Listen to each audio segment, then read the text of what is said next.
paila-ila itong kaugalingon? Ako si Rosie Pagumpana, 33 years old. Isa ka sales manager sa Jimsy Realty. Unsa imong life before ka nisulod sa GemCC Realty? Akong life sa kaning napa ko sa among balay.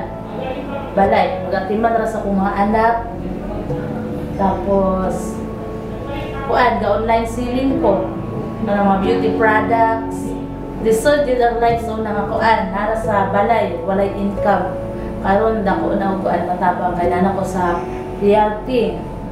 Nakahatag ba o kausaban o kabag-uhan sa imong kinabuhi sukad sa pagsulod nimo sa kumpanya?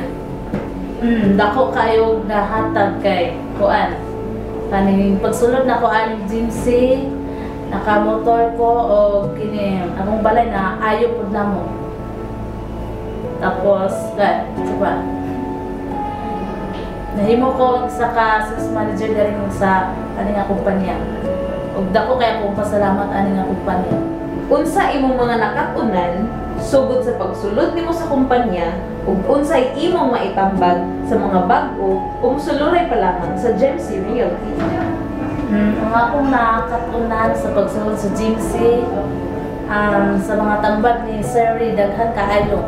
Una ang pag-atubang sa kliyente sa kining pag-assist mo nila sa mga close deal, mga property.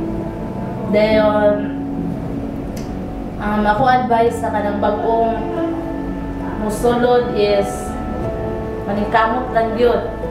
Maningkamot o posting para makahalin. Thank you, Jimsy Realty.